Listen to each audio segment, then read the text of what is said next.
حضرت عمر فاروق اعظم رضی اللہ تعالی عنہ کی سیرت مبارک۔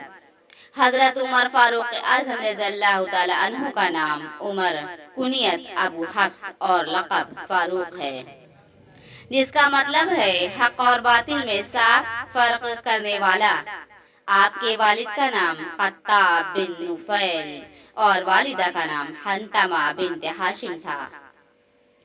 آپ کا نسب قریش کے عزت دار قبیلے بنو عدی سے ملتا ہے، اور کئی پشتوں بعد آپ کا نسب حضور نبی کریم صلی اللہ تعالی علیہ وسلم کے نسب سے بھی مل جاتا ہے۔ آپ کی پیدائش عام الفیل کے تقریباً 13 سال بعد ہوئی۔ عرب سماج میں آپ کا خاندان عزت، وقار، بہادری اور سمجھداری کے لحاظ سے خاص مقام رکھتا تھا۔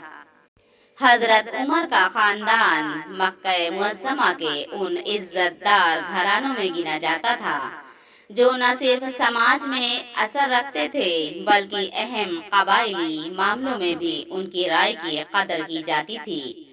زمانہ جاہلیت میں بھی آپ پڑھنا لکھنا جانتے تھے، جو اس دور میں بڑی بات تھی، کیونکہ عربوں میں تعلیم عام نہیں تھی۔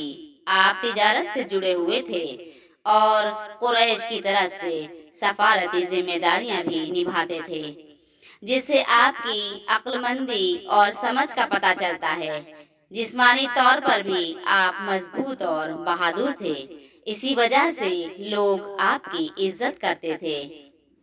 شروع میں حضرت عمر رضی اللہ تعالی عنہ اسلام کے سخت خلاف تھے اور مسلمانوں کو طرح طرح کی تکلیف دیتے تھے، لیکن اللہ تعالیٰ کو آپ سے بڑا کام لینا تھا۔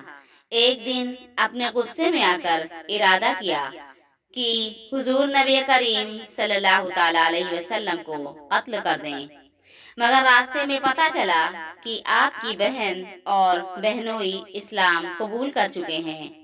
آپ فوراً ان کے گھر پہنچے جہاں قرآن پاک پڑھا جا رہا تھا۔ شروع میں غصہ کیا، لیکن جب قرآن کی آیتیں سنی تو آپ کا دل نرم ہو گیا اور حق بات دل میں اتر گئی۔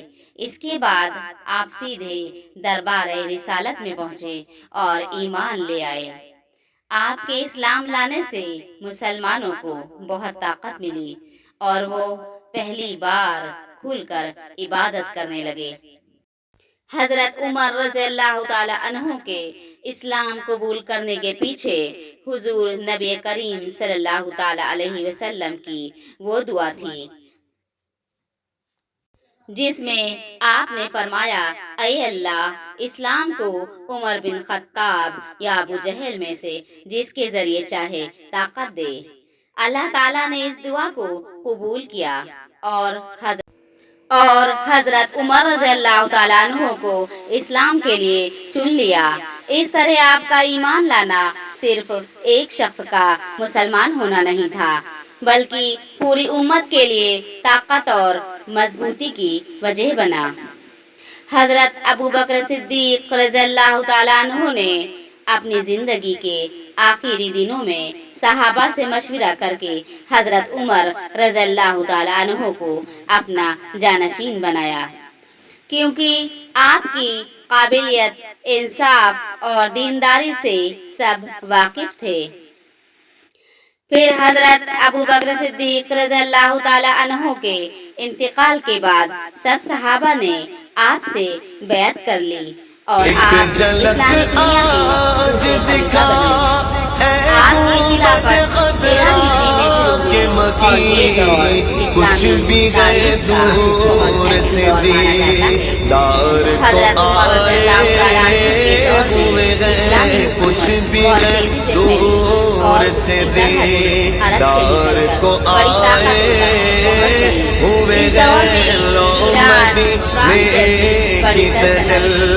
بڑی سلطنت ختم ہو گئی، عراق پوری طرح فتح ہوا، شام مسلمانوں کے قبضے میں آیا اور مصر بھی اسلامی حکومت میں شامل ہو گیا۔ جنگ قادسیہ اور یرموک جیسے مقابلوں میں مسلمانوں نے بڑی کامیابی حاصل کی۔